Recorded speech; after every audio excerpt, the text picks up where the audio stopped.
Can you play what we're singing? Oh, you? Just, Yeah, good. Can we play something together? What's that? He wants to get the balance. Yeah, greatest girl, sure. So we need to have it so that we have eye contact. So we might need to move somewhere. Yeah. So what's the final setup? I just sat down here for some reason. I think. Anyway, he's just trying to do the mix, isn't he? So let's just do the mix for the moment.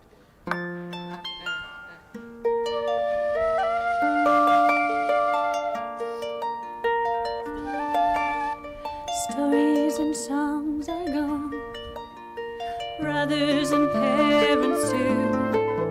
The starved bog of Mayo holds no future for me. Tomorrow I'm 14, no longer breach but bridges, indentured to Australia, far from home. I carried on, though my heart was broke. I carried on because I carried on, pretending I was strong, until one day I was.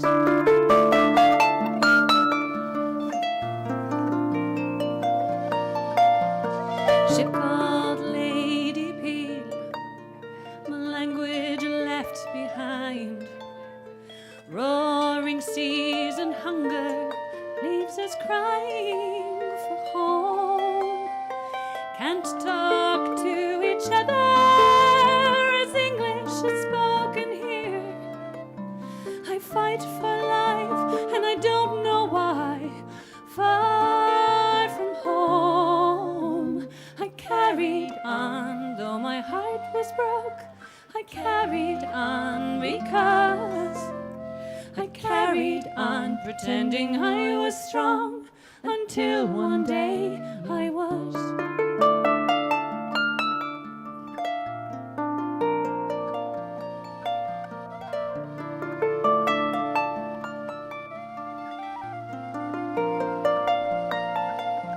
In Sydney town we arrived. We'd never seen such heat. Hundreds here just like me, knowing not what comes next. In the gold fields they'll marry, and I'll fertilize the soil and grow the country's rich ideas. Far from home, I carried on, though my heart was broke. I carried on because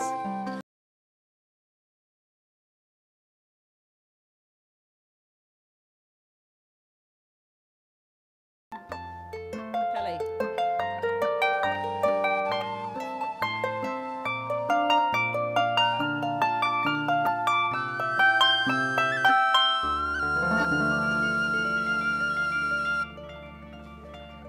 I'm proud.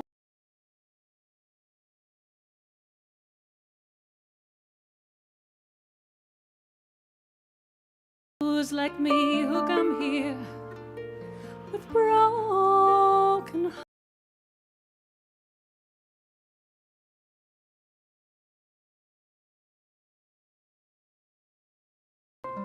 and grow the country's rich ideas. Far from home, we carry on, though our hearts are broke. We carry on because we carry on, pretending we are strong, until one day we are. We carry on, though our hearts are broke. We carry on because we carry on, pretending we are strong, until one day we are. Until one day we are.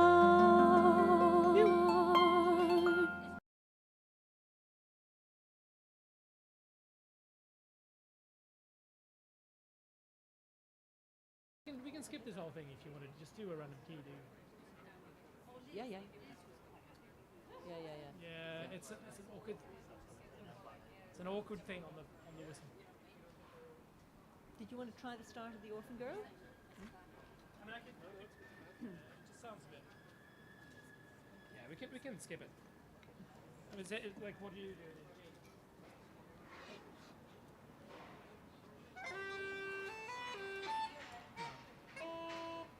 I think there's no way you can do it all times.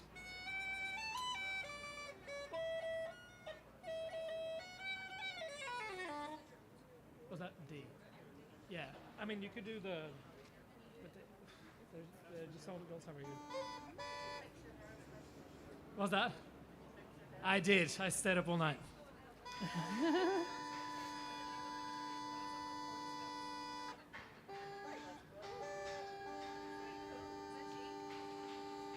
Yeah. That's G.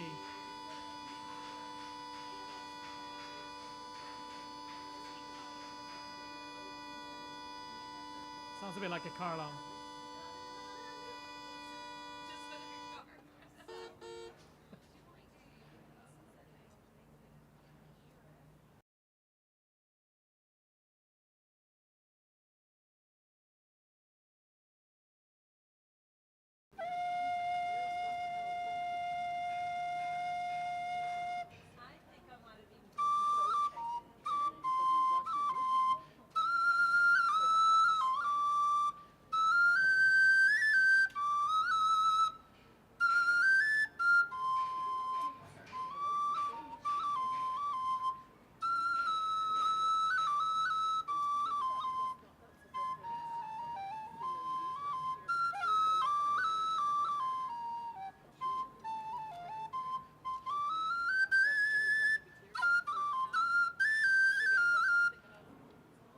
Can you really do that the same thing at the same time as singing though?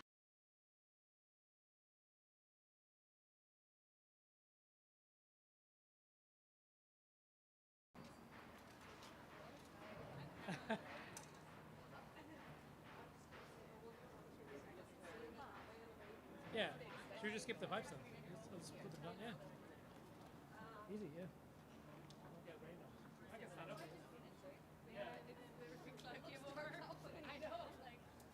And it was lovely to hear there. Yeah. Let's find it. I think that's it. You're just gonna have to. Are you gonna stand up by the legs? Alright, if you move closer. I just want to be able to Is this your iPad? like. Do you want to lock Yeah, that's mine. You want to It's kind of lock it in case? Oh, it is magnetic. It's kind of magnetic. Lock it so to it's- save your battery.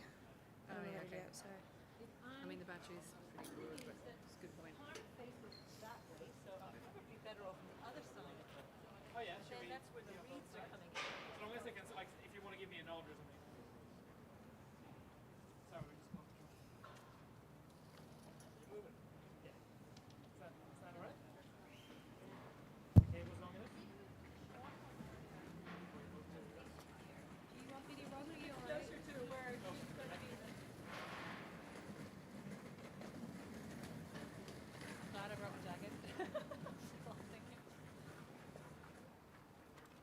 She wanted to practice one more. I know that we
your height?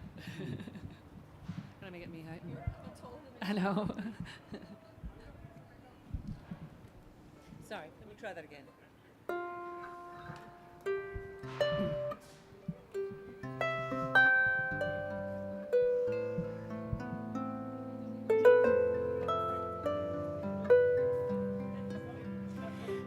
I am an orphan girl. In Westport I was found.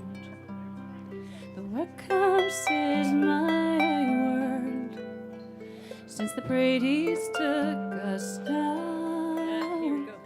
What time in life is left to me if I don't leave Westport town? But the Crown is sending girls to sea for far Australia bound. Sail, sail, sail me away, sail to Australia, yea. Sail, sail, sail me, I pray, sail me away to Australia.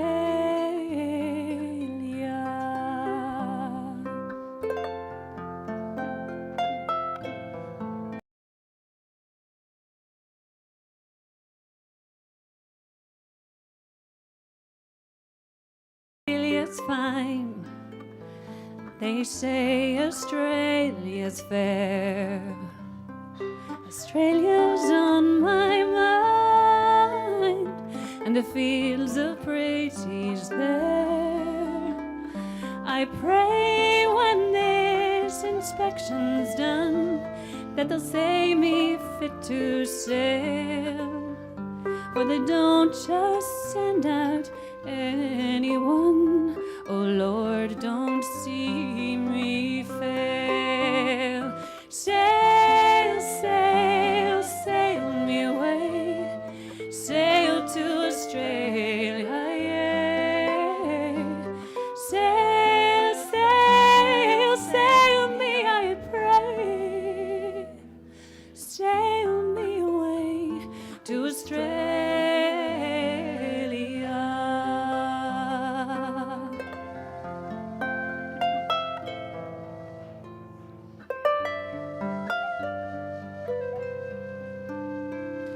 I am scarcely turned 16, but I'm ready now to go.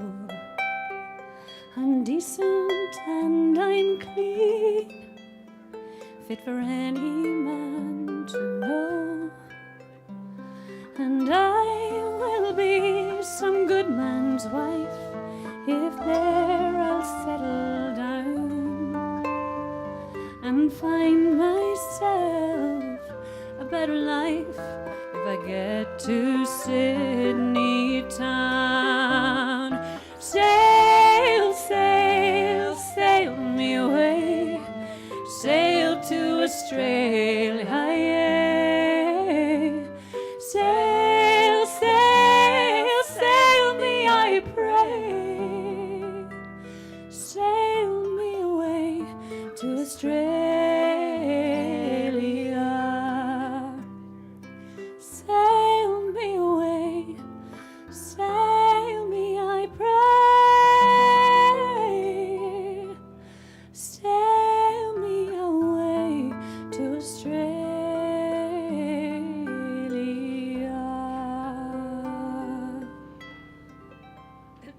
You. All right.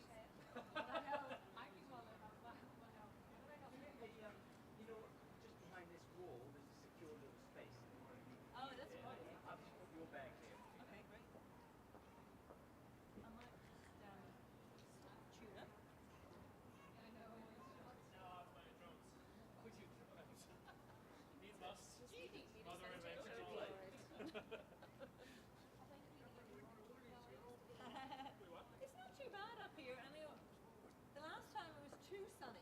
Yeah, I was like, I actually like it like this.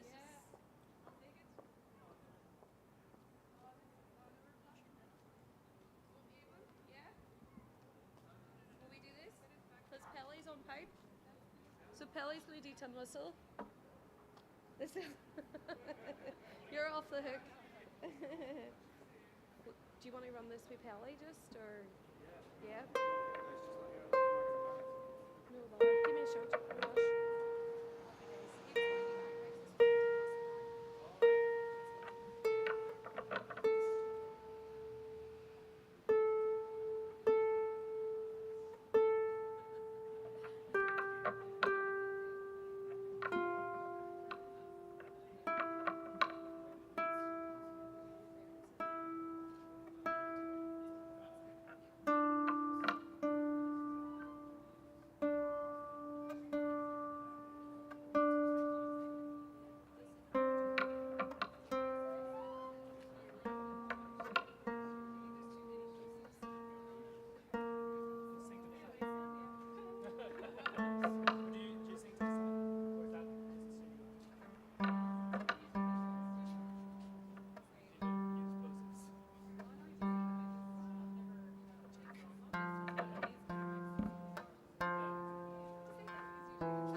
Is that good? Oh yeah, good.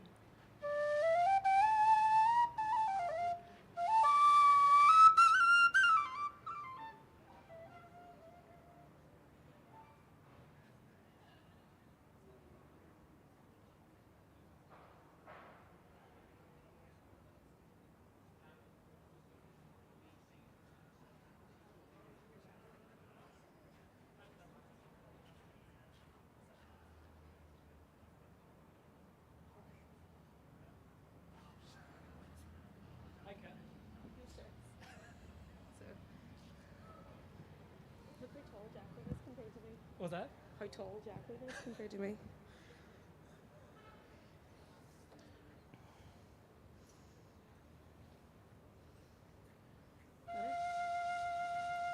Sheena feina foil a tap we gilligerin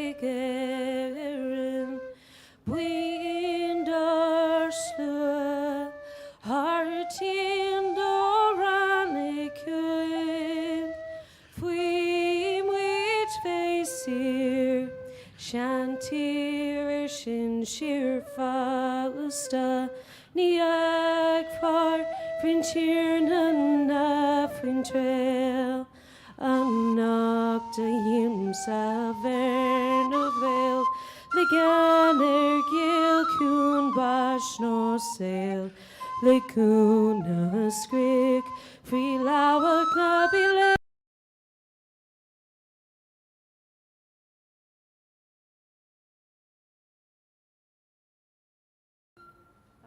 All right. Thank you. Is that all right? Just put a low in the beginning? So like it, otherwise it's so screechy. Just mix one now. Yeah, yeah.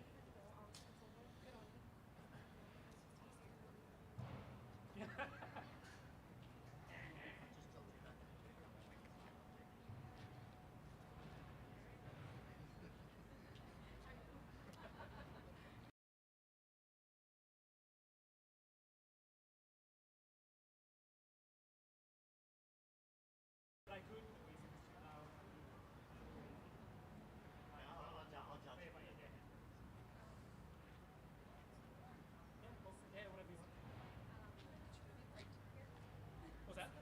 Yeah, that's what Jackie said.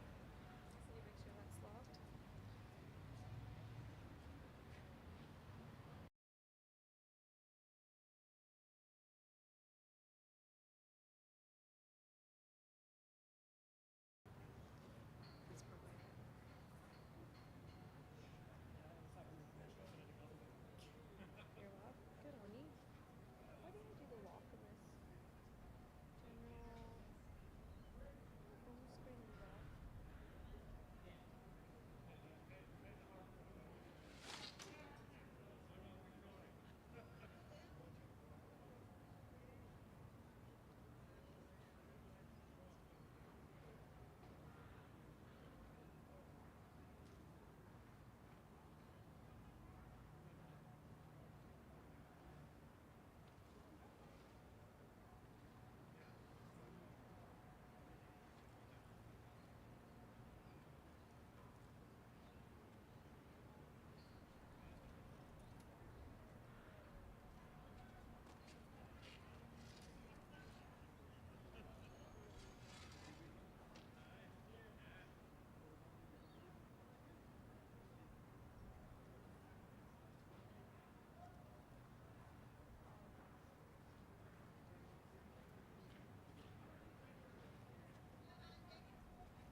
Where's clean? I'll get her on the harp.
I just moved this forward, so I'm not sure if that affects the...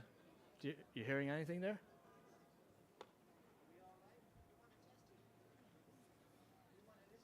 Yeah, that'd be great, Jerry. Well, you can hear that, can't you?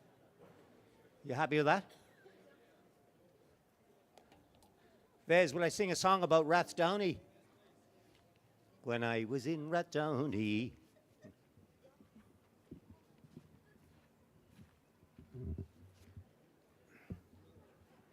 That's better. Rosie, how are you? Good, thanks.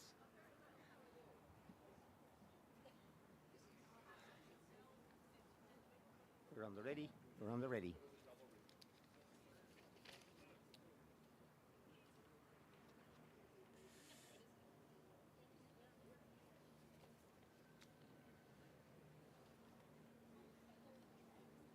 We all set for kickoff, Damien?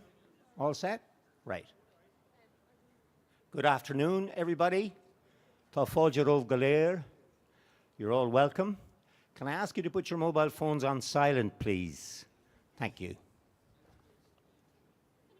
And we'll do one acknowledgement to country rather than have every speaker doing acknowledgement to country. We'll do one and then it's done, because I notice that I go to events and everybody comes up and does acknowledgement to country, whereas the principal speaker or the MC can do it on behalf of Gachtina, okay? And while you all sit and grieve about last night's loss, we just need to raise a toast to Katie McCabe, who with sore fingers and bashed heads and everything else, she got stuck in and did a wonderful job. And I think they should make her the next president of Ireland, Katie McCabe. Okay, I'm getting the eyes. It's time to kick off. It's 2 o'clock or thereabouts, and a little bit after it, actually. And we, the Great Irish Famine Commemoration Committee, and all assembled here, acknowledge Aboriginal and Torres Straits Islander peoples as the traditional custodians of our land, Australia. We acknowledge the Gadigal of the Eora Nation as the traditional custodians of this place. we now call Sydney. Now I'm going to ask for the Australian National Anthem. And is there... No? Yes, come along and do it. Thank you.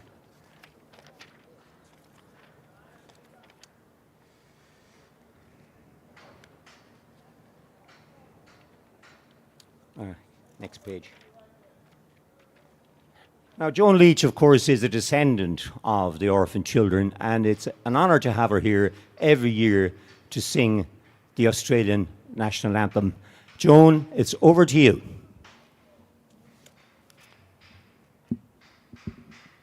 Thank you, Jerry.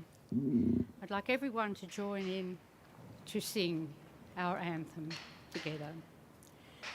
Australian, oh, let us rejoice, for we are young and free, with gold and soil and wealth for toil. Our home is girt by sea. Our land abounds in nature's gifts of beauty rich and rare. In history's page, let every stage advance Australia fair. In joyful strains then let us sing, advance Australia fair. Lovely. Beautiful. Thank you, Joan. You know, Joan, I think you're getting better at it.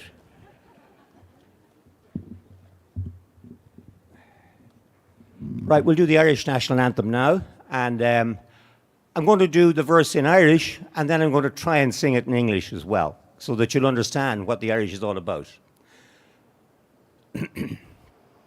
Sheena fina foil, a tá faoal egéireann, buindar slú, hartan de ránig hugging, févoid vesur, Shantir ar shincher fasta, ni ogfer fentir om no fentrol. Anach de hemsa barne buel, le jan reil con bosch no sil, le gan ischrech, feloch na biler, Shaliv Konig Auron Vin Askelge Asperle Anish out of in English. Soldiers are we whose lives are pledged to Ireland. Some have come from a land beyond the wave, sworn to be free. No more our ancient sireland shall shelter the despot or the slave. Tonight we man the Barnab whale in Erin's cause, come woe or will, mid cannons roar and rifles peal. We'll chant a soldier's song. Garamina Maga Galea.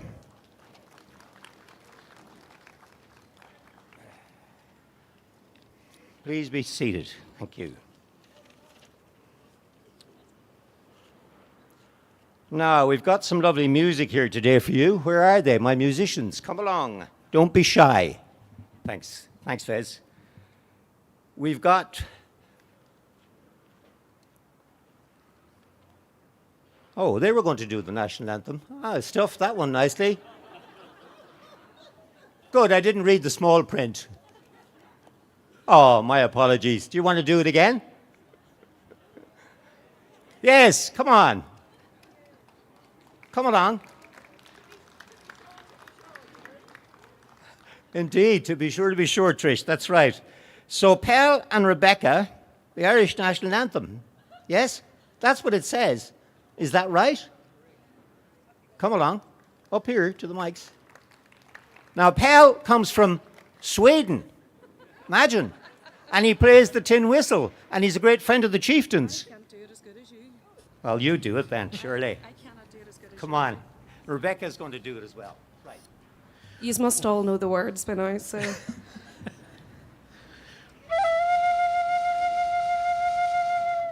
Shinna fina fall a taffing gilligaverin wind our slew our team doran equin fwim which face here shantir shin sheer fasta Ní ag far fwyn cheernan na fwyn trail Annog dy hym sa fern y bwel Le gan gil hwn bas no sail Le gwn ysgrogt fi law o knab I ler Sio liv canig o'r on y fi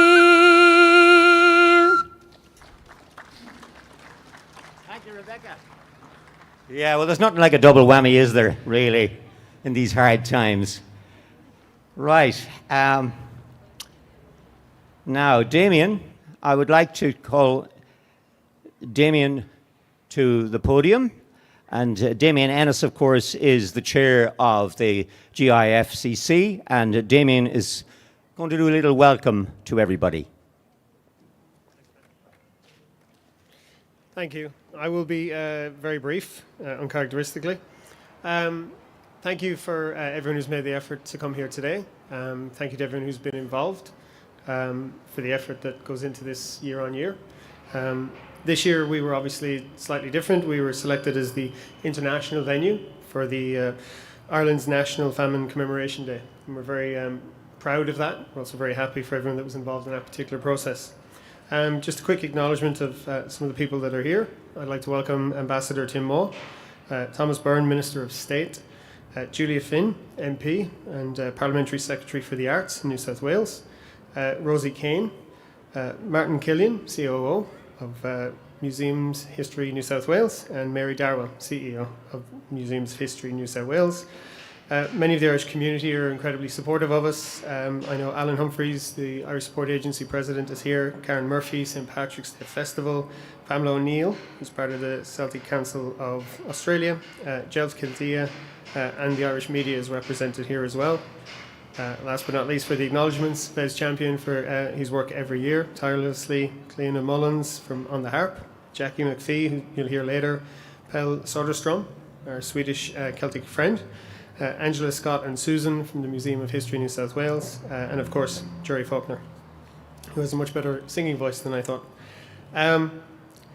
Very briefly, tens of thousands of people left Ireland under unimaginable circumstances, spending 4 to 5 months at sea, fleeing indescribable horror, losing loved ones, breaking up families, loss of connection to their land, seasick, tired, scared, uncertain, arriving in cities across Australia that looked very different to what we know today. Yet they found work, met partners, started families, built homes, and created a legacy that has resulted in an Australia where 30% of the current population has at least some Irish ancestry. We stand before a monument unveiled in August 1999 with 420 names of the Earl Grey scheme, which transported 4,114 Irish orphans to Australia. We remember them all. We would like to thank all at the Museum of History New South Wales, who are the custodians of the monument. They say that everyone dies twice, firstly when you leave this world, and secondly when your name is spoken for the last time. We stand here today to ensure that never happens to the people that came here during that time. Let us set out to be able to bow to the past, but not be bound by it. I'll give you back to Jerry for you.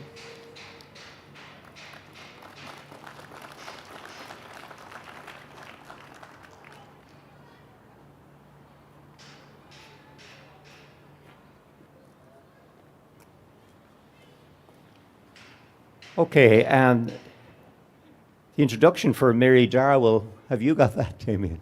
I wasn't given one. So Mary Darwell is the CEO of the Museums of History, New South Wales, and she's here to... You're going to do it. So it's not Mary Darwell then. I'm glad somebody else is making mistakes here today. That's great. I'll just tell the jokes, it's all right. So what's your name? Martin Hilliard. Killiard. Okay, Martin, and you are the? Director of Collections. That's the man. That's the man, lads. That's where you pass the money through. Martin, make your way to the podium, please. Thank you very much. Thank you very much, Jerry. And thank you all. Distinguished guests, ladies and gentlemen, it's a special day for all of us, not least of which for me. It's the 159th anniversary of the death of John Killian, who was my first Irish ancestor who came to Australia today. His greater claim to fame is that he was the first husband of a woman by the name of Jane Feeney, who was one of the Irish orphans who spent her first nights in Sydney here at Hyde Park Barracks, and who's one of the over 400 names who are commemorated on the memorial. So it's wonderful to have such a personal connection and to such a group of people today. Jane Feeney went on to be quite the matriarch of the family. She in fact married 3 times, had 8 children, and clearly from the records continued to have a very strong connection with the young girls who came out with her on the ship Digby in the late 1840s. They settled in the mid-north coast of New South Wales and continued a connection with each other through marriage or through business dealings, through land and so on 30 and 40 years later. And I think that that's probably testimony to the experience that very much galvanised them together, but is probably a great indication of the Irish community around the world, that it gathers and unites on every occasion, including today. So I'm very pleased to welcome you to the UNESCO UNESCO World Heritage listed Hyde Park Barracks. It's wonderful to see so many people here today and a number of familiar faces. Really to remember the survivors of the Great Irish Famine and their hundreds of thousands of descendants. As you all here today know, over 2 million people emigrated from Ireland during the Great Irish Famine, with a large number settling in Australia, with over 30,000 single Irish women arriving in Australia throughout the famine in the decade after that. One of the most vulnerable groups, of course, of those Irish women were the female orphans under the Earl Grey scheme. And young women who were between 14 and 18 were recruited, gathered from the workhouses across Ireland and brought to Australia with an aim of assisting the labour force. It's estimated that over 4,000 girls arrived between 1848 and 1850, with over half temporarily housed here in the building behind us at Hyde Park Barracks. So many spent their first nights in this extraordinary building and sleeping in a new country in that building. The monument behind me here was inspired by the call of the former Irish President Mary Robinson to remember the Great Hunger of 1845, 1852, and those who died or who were forced to emigrate. After discussion with the then Historic Houses Trust, the barracks was selected as a fitting location for the memorial, which was opened in 1999, as many of you know. The memorial was created by dismantling a section of the southern wall, and as you can see, a table cuts through the wall. It represents the famine experience on one side and the new world and a bountiful future on the other. And the glass panel lists a selection of 420 young women, a sample of those young women who left behind all that they knew to start a new life in Australia. Today, the memorial continues to inspire reflection on the generations of immigrants who left hardship to make new lives here, and it's an absolute highlight of anyone's visit here to Hyde Park Barracks from wherever they come in the world or throughout Australia.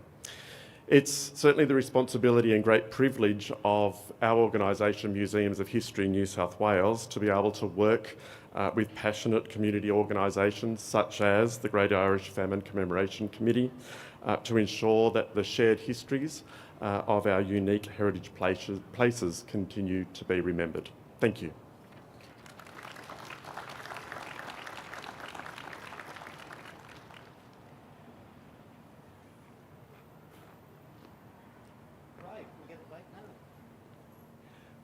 Now it's my turn to introduce Mary Darwell, the CEO of Museums. You're not speaking at all. That was it. Because it's in the program twice, you see, you're in there, and then, yeah, right, okay. Okay.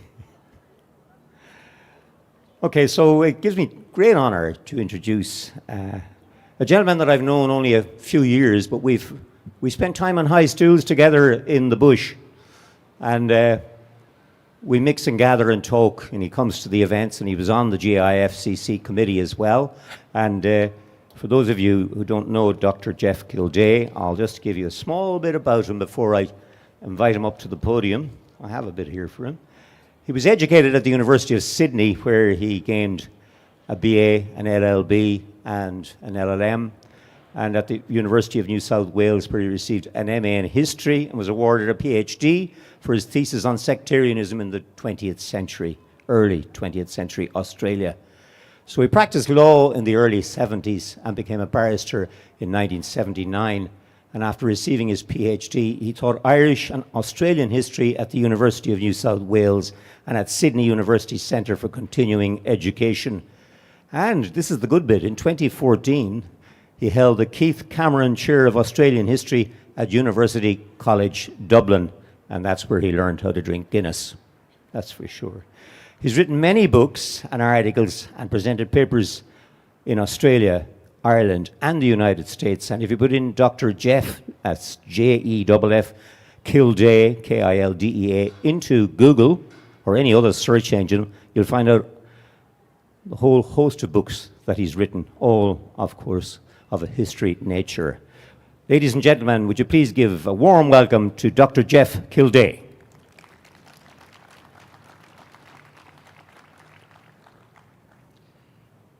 Thanks very much, Jerry. Now, I wish to thank the organisers of the 2023 National Famine Commemoration for inviting me to speak here today. 6 years ago, in 2017, it was my great privilege to address Sydney's annual famine commemoration and to speak about my great-great-grandmother, Rosanna Fleming, one of the more than 4,000 Irish famine orphans who came to Australia between 1848 and 1850 under the Earl Grey scheme. And her name is among the 420 names inscribed on the glass panels that form part of this city's beautiful but understated famine monument. Today I want to zoom out from the story of that single individual to look more broadly at the experience of those who came from Ireland to Australia in the mid-19th century, full of hope for a better life, but full of fear and trepidation at the prospect of the long and perilous voyage needed to take them from the old world to the new.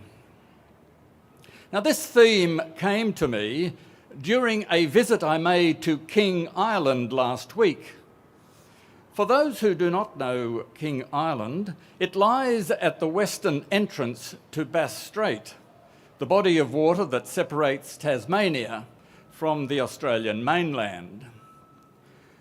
Lying on the 40th parallel of latitude, King Island is halfway between Cape Otway in Victoria and the northwest coast of the island of Tasmania.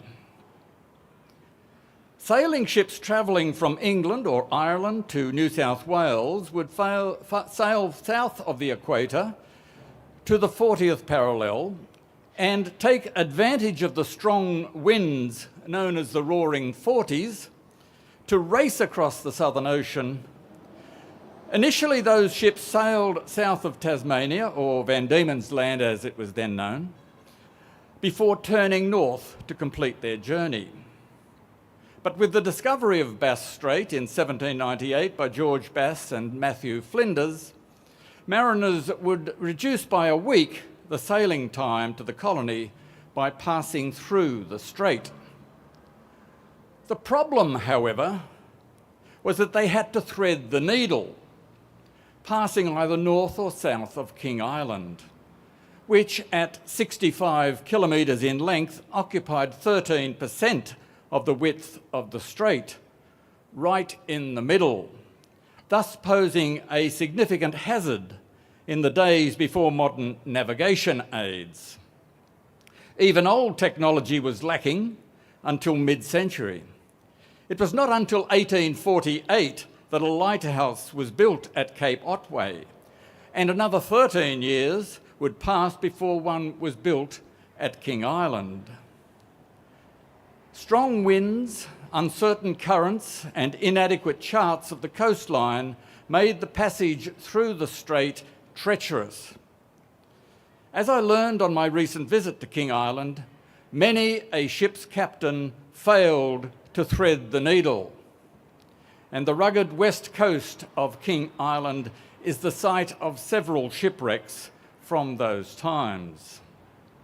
Frequent stormy weather, blocking out for days on end the sun and the stars on which those early mariners relied for navigation, meant many ships were dashed on reefs or on the razor-sharp rocks that are a feature of King Island's west coast.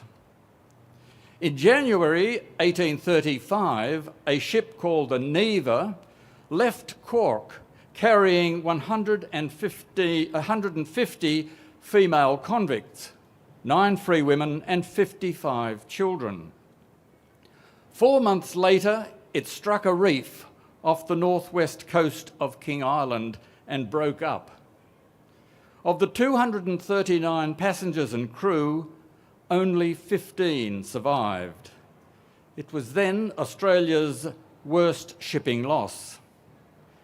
10 years later, an even worse disaster occurred. In what remains the highest loss of life in a civil disaster in Australian maritime history, 400 lives were lost when in the early hours of the 4th of August, 1845, the Kataraki struck a reef off the west coast of King Island, 100 metres from the shore. Storms had prevented navigational observations for 4 days, and the captain thought he was further north, near to Cape Otway. The Kataraki was an immigrant ship that had sailed from Liverpool on the 20th of April 1845, carrying British and Irish passengers, men, women and children. Its living quarters were crammed with families full of hope for a new life in a new land. After almost 4 months at sea, they were less than a week from their destination. In many shipwrecks, such as that of the Hyde, which 10 years earlier had run aground at Jervis Bay, 200 kilometres south of Sydney, the passengers and crew could float or swim or wade ashore to the safety of a sandy beach. In the case of the Kataraki, those not trapped below decks were dashed against the jagged rocks. And of the 409 passengers and crew, only 9 survived. Now, I have taken the time to describe the wrecks of the Neva and the Kataraki not as a lesson in Australia's maritime history, but to highlight the fact that sea travel in the days when the Irish famine orphans were shipped out to Australia was a perilous activity. Today, travellers from Ireland to Australia who board one of the 4 or 5 daily flights out of Dublin Airport do so in the complete expectation that within 24 hours they will touch down in Sydney at the Sydney Airport, safe and sound, with little to contend with apart from jet lag. Even so, there are still plenty of nervous aeroplane travellers. So it is difficult for us to imagine how those young women, whom we remember today, must have felt when they set out on that long and perilous journey, their heads no doubt filled with horror stories of the many ships that had been wrecked making the journey. The Kataraki was just one of those examples. Now, I am not aware of any of the Earl Grey ships having been lost at sea, but several ships carrying Irish famine refugees foundered on their way to North America. The most notable was the Barracks of Whitehaven, which sailed from Sligo and was wrecked on a reef off Quebec in May 1847, with the loss of more than 120 lives. So last week, standing on the shore of King Island, at the wreck sites of the Kataraki and the Neva, it struck me how heroic, in the true sense of the word, were those young women who chose to come to Australia under the Earl Grey scheme. As Evelyn Conlon has pointed out in her novel Not the Same Sky, their choice was not exactly a free one. Either remain in the workhouse where death and disease were a daily occurrence, or take the gamble on a perilous sea voyage. What an awful predicament in which those young women found themselves. Plucked from their noxious, overcrowded workhouses, many had not even seen the sea before boarding the small wooden sailing ships that would be their home for the next 4 months. And small they were. The Lady Peel, on which my great-great-grandmother travelled across 20,000 kilometres of ocean, displaced just 593 tonnes and was 36 metres long and 6 metres wide. By comparison, today's Manly ferries, which ply the 11 kilometres across the relative calm of Sydney Harbour, are almost twice the size, displacing 1,122 tonnes and measuring 70 metres by 13 metres. So it is right that we gather here each year to commemorate, indeed to celebrate, the more than 4,000 young women, the mothers of this land, as the poet Pamela O'Connor dubbed them, who made that perilous journey from Ireland to Australia. And in doing so, we should not forget the pioneering work of Tom Power and his faithful band of supporters, who, inspired by the call of President Mary Robinson in 1995, commissioned this evocative memorial to those women and to all those forced to leave their homeland by the ravages of the Great Irish Famine.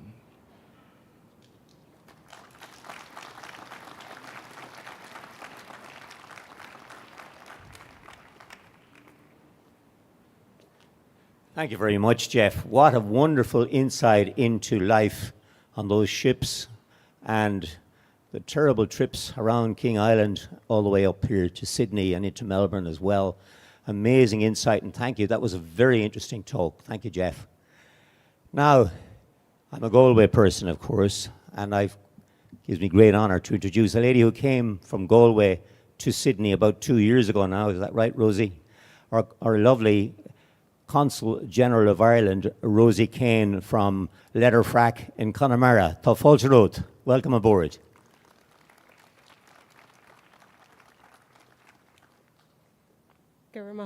Jerry?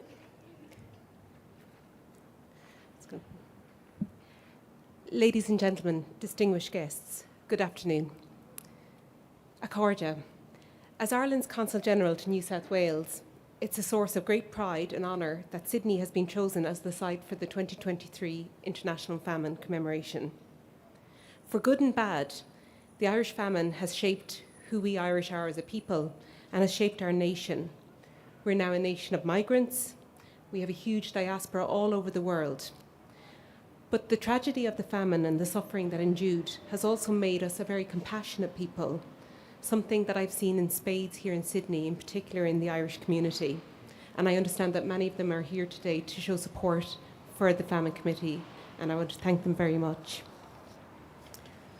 Understanding the legacy of the famine and honouring those who were impacted is a big priority for the Irish government. And as a demonstration of this, I'm very honoured that we have Minister Thomas Byrne here with us today. I'd also like to acknowledge and pay tribute to the work of Mary Darwell and her team at Sydney Museum, I'll say Sydney, you know what I mean, for hosting the monument and for taking such care to highlight and celebrate the precious lives and memories of all those who crossed the waves in the hope of a better life in Australia, especially the orphan girls whose names are immortalised on the memorial itself. Gura Mahagat, thank you. Instances of hope were a rare thing during the famine. However, we stand here today in front of one symbol of hope. The Earl Grey girls came here with little but hope. But with extraordinary courage and resilience, they, along with their descendants, played such a crucial role in the shape and form of modern Australia. The orphan girls formed part of a well-worn path traversed by scores of Irish people then and since. Their impact on this land cannot be quantified, but if I may, I would like to quote the former President, Mary McAleese, who put it so well when she said, "Out of their courage, guts and gumption was distilled the spirit of Australia." This monument behind me stands not only as a testament to that courage, guts and gumption, but it also serves as a reminder to us all that despite the passage of time, there are still those in the world who are hungry, displaced and homeless, and that we, those who've benefited from open borders and hope, have to repay that debt. I owe so much gratitude to the many people past and present whose hard work and perseverance made it possible for us to come together at this beautiful monument to remember a difficult but defining moment for the Irish. To this end, I would like to acknowledge the tremendous contribution of the late Tom Power and the late Jack Mundy. I'd also like to thank Hussein and Angela Valamanesh for their vision, and I'd also like to thank the hard work of Dr. Trish Power and Dr. Perry McIntyre. I'd also once again like to thank Mary Darwell and her team here. I find it incredibly touching that this monument is located on such a historically and culturally significant site here in Sydney. To me, it demonstrates the affection and connection that this city of Sydney has, not just for the orphan girls, but for the Irish more generally, and the many thousands of Irish who have helped shape this city. I'd also like to thank the Ashling Society, to Tony and Jeff and all their members for helping to keep alive all of the Irish stories and culture. Thank you very much. It's such an amazing thing that you do in recording all our history. But before I finish, I would just like to thank Damien Ennis and his committee, MC Jerry, and of course the wonderful musicians we have heard from and will hear from more shortly. But I'd like to thank them for their hard work in organising today's ceremony. It is a very moving and respectful ceremony, one which not only honours the memory of those that perished, but one which honours the bravery and courage of those who left our shores and went on to leave an indelible imprint on this remarkable country. Thank you very much. Gura Mahagat.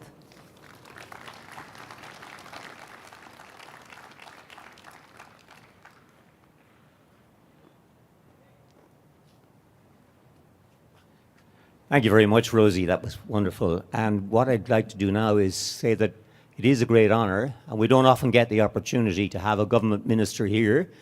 And we have a Minister for State from the Irish Parliament, from the Dáil Éireann in Dublin. He's a Drogheda man, but he actually has his seat as the Member of Parliament, the TD, Teachta Dála, in Meath East, which is possibly a suburb of Greater Dublin at this stage. It's very close to the outer skirts of County Dublin, Meath East, and he's Minister of State for a whole portfolio of tourism, culture, arts, the Gaeltacht, and sports and media. Ladies and gentlemen, would you please welcome Mr. Thomas Byrne, TD. Tafel Rot.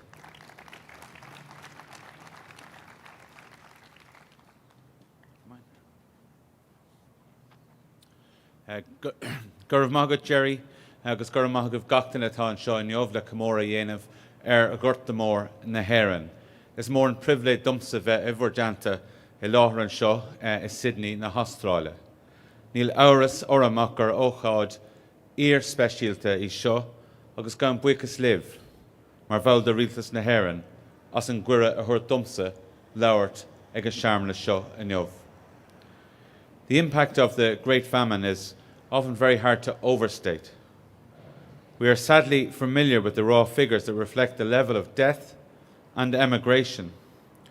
That Ireland's population of close to 8.5 million people in 1845 had in just a few short years fallen to 6.5 million by 1851, and our population has never recovered, although we have made great strides in recent years. But beyond the mere numbers is the legacy of loss, of death, of cultural loss, decline of the language, and untold psychological impact and physiological impact for those who survived.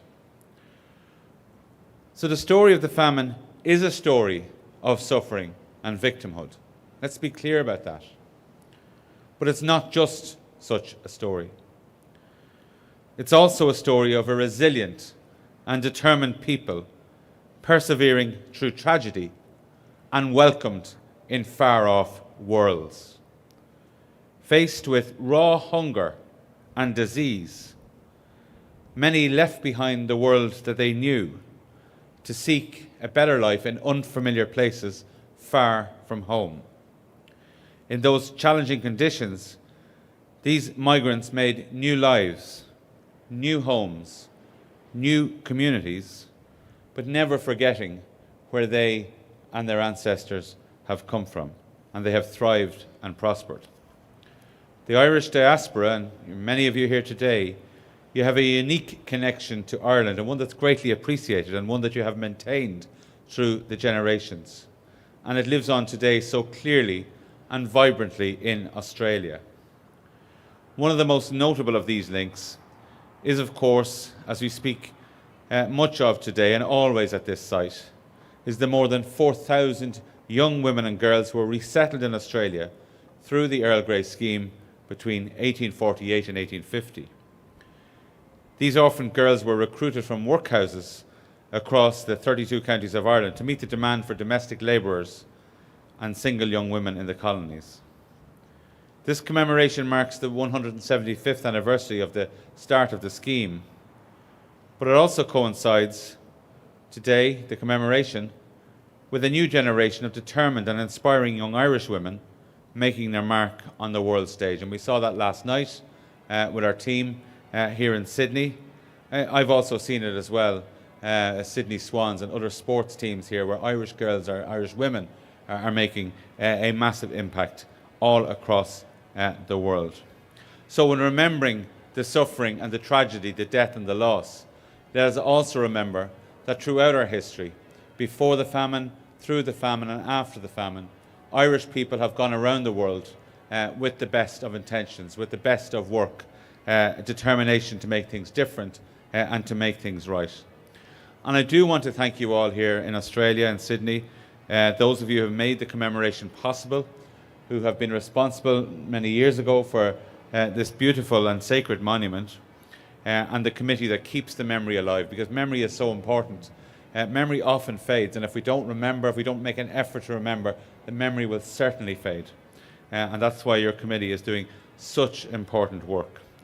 The monument is a beautiful but poignant reminder of not just of the young women who had to make their homes here and literally here when they arrived, but also of the famine that forced them to leave their old lives behind. So today, we honour both the sense of loss, but also the achievements of the people and the enduring connection between Ireland and Australia.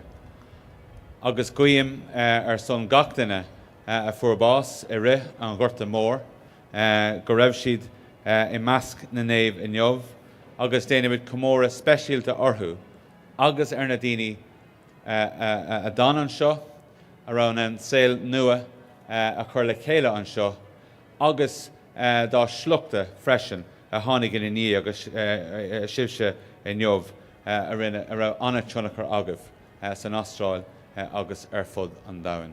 Go raibh míle maith agah.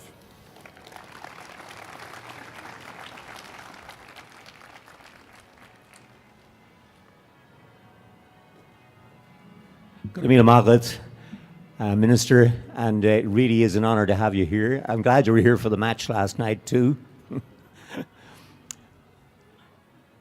Right. Now, we're going to do one of the parts of the ceremony that's very touching, and we would ask the musicians, I would ask Cliona Mullins, Jackie McPhee and Pele to take the stage, please, and crank up the music. I think Cliona is going to play her lovely song, Courageous Girl, is that correct? During the wreath-laying ceremony. So I would ask that our distinguished guest, Minister Byrne, lays the wreath, followed by the Assembly. And after that, if there are other members of the orphan descendants, then please, or anybody who wishes to lay a wreath, please do so. Thank you. Away lat, Cliona.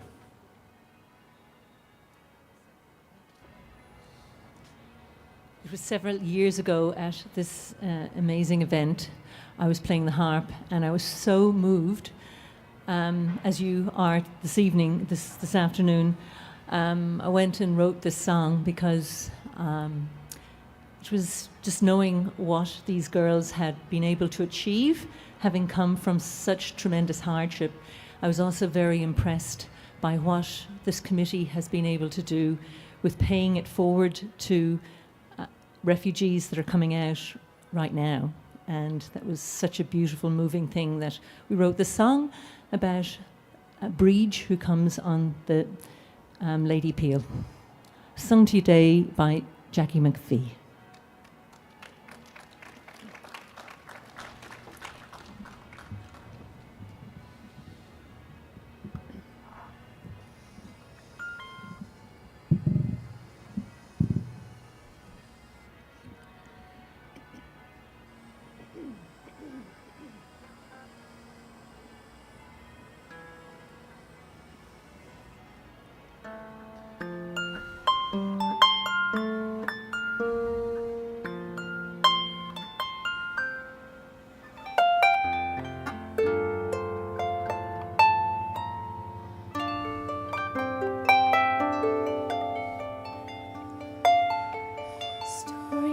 Songs are gone, brothers and parents too.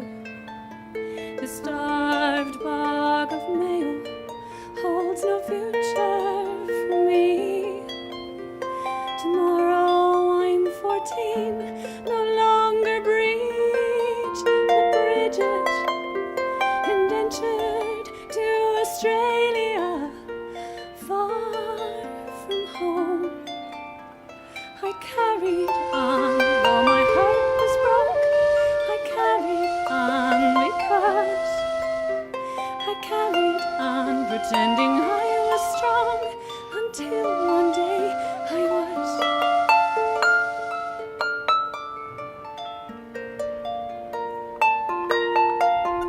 A ship called Lady Peel, my language left behind. Roaring seas and hunger leaves us crying for home. Can't talk to each other as English is spoken here. I fight for life and I don't know why. Far from home, I carried on, though my heart was broke. I carried on because carried on, pretending I was strong, until one day I was.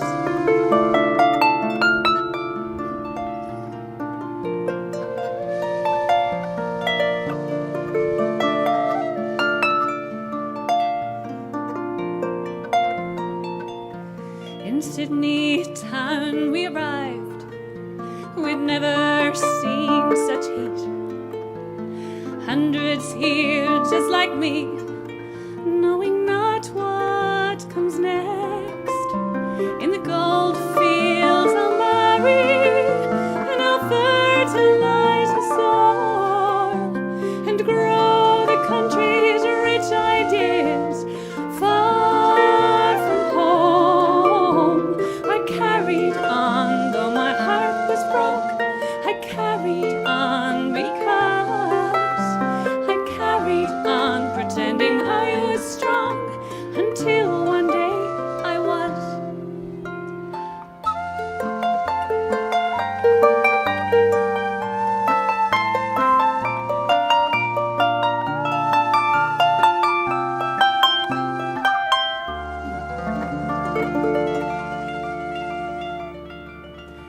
proud of all you hear, who carry on the flame. For those like me who came here with broken hearts, to educate and feed them, there's space for all to flourish and grow the country's rich ideas. Far from home, we carry on, though our hearts are broke. We carry on because we carry on, pretending we are strong, until one day we are. We carry on, though our hearts are broke. We carry on because we carry on, pretending we are strong, until one day we are. Until one day we are.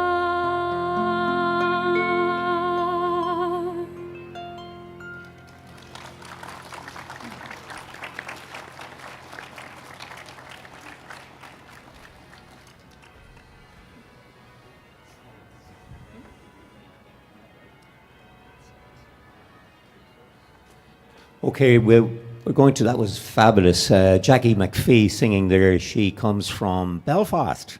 And Cleena Mullins, of course, told you all about the song because she wrote it. And then we had the able flute player, Pelle, from Sweden. Now, if we could be upstanding, please, and we'll do a minute's silence to the memory of all the orphan girls.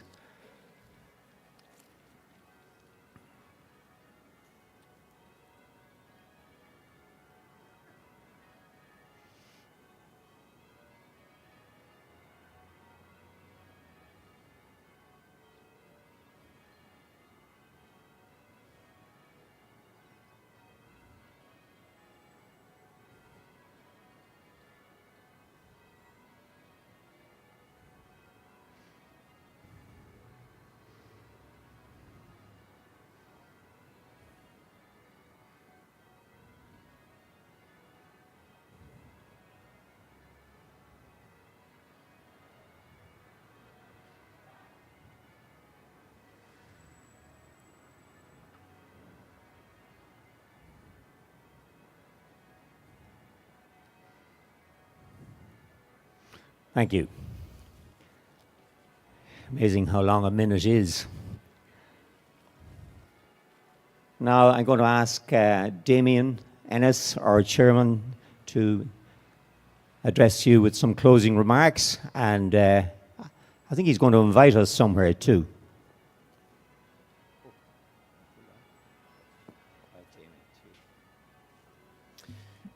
Thanks, Jerry. Again, I'll be quite brief, really just to close out the event. First and foremost, thanks to everyone on a work day, finding the time to come down and spend some time here. For anyone who's been here when it's less populated, it's quite an extraordinary monument, which I think has been mentioned a few times. And I know, going through some of the history, that the original brief was to potentially have a statue, and like all good artists, they threw the brief out and came back with what they preferred, and we're all the better for it. Thanks everyone for being here. Thanks for making the effort. Thanks for supporting the group. We all find our own reasons for being here, and long may it continue. It would be remiss of me not to thank the other committee members, Caroline, Aaron, Breda, Ian, Joan, Paula, Eva and Rebecca, as well as our subcommittee members, Trish and Nolene. Thanks for everyone for making the effort, and yes, we are going to pop down to PJ's for anyone who would like to, but I'm sure you'll be mingling here for a little bit before we go down to catch up with old and new friends. So thank you for your efforts.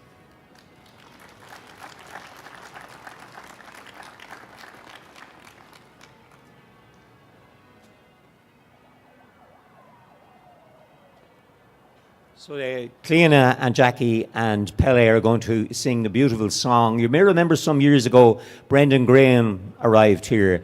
Brendan is a Castlebar man and a singer-songwriter who wrote You Raised Me Up. And basically this song as well that he wrote and came here amongst us twice, 2 years running. And Cleena does a fabulous job of this one, as does Jackie. So ladies and gentlemen, please make your way to the podium and we'll have a rendition of a most fabulous song, Orphan Girl. If you haven't got it, it's usually on sale here. I don't know if it's on sale today or not. No? No. It's not. It's been sold. But if you can get sold out, if you can get a copy of it, it is superb. Thank you.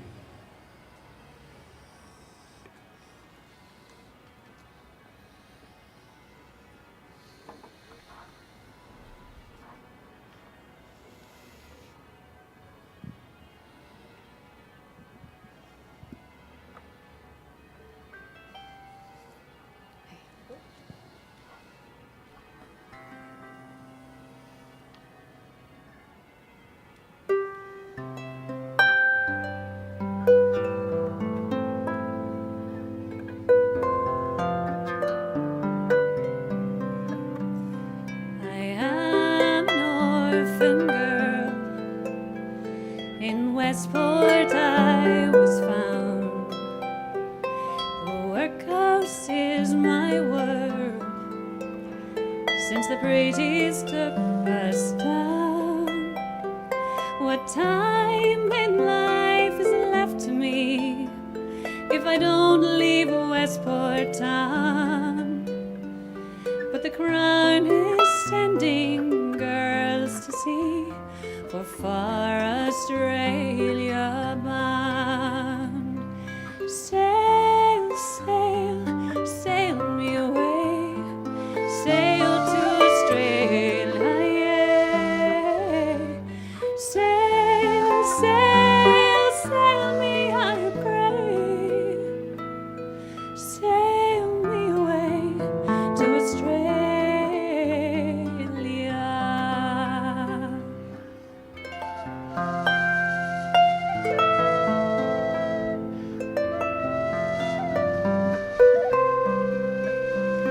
They say Australia's fine, they say Australia's fair. Australia's on my mind, and the fields of British there. I pray when this inspection's done, they'll say me fit to sail. For they don't just send out anyone. Oh Lord, don't see me fail. Sail, sail, sail me away, sail to Australia, yeah. Sail, sail, sail me, I pray, sail me away to Australia.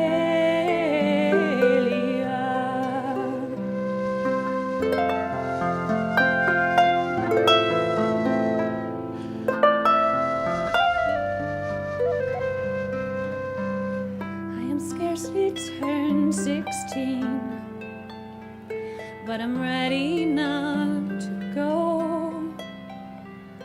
I'm decent and I'm clean, fit for any man to know. And I will be some good man's wife if there I settle down and find myself a better life if I get to Sydney town. Sail, sail, sail me away, sail to Australia, yeah. Sail, sail, sail me, I pray, sail me away to Australia. Sail me away, sail me, I pray, sail me away to Australia.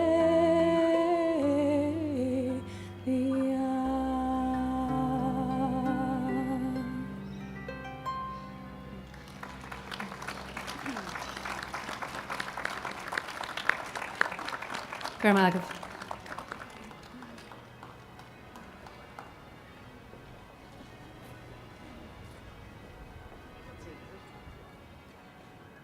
Well, that must have kept you warm, did it? So that's the proceedings for now, all closed again for another year, although we were earlier this year. Other years we have to go in the shade, out of the sun. And Minister, believe me, it does get warm in Sydney. Okay, we're all heading down to O'Brien's. It's a pub down that way. And they serve stuff called Guinness in pint glasses with an Irish bar staff. So I hope you can make it, Minister, if you're allowed. Is that right, Rosie? Can we be there? One, Kiana one. Okay. All right, we'll see you all down there, and thank you very much. All the best. Take care. Thank you to Damien for inviting me as well and the committee. Thanks.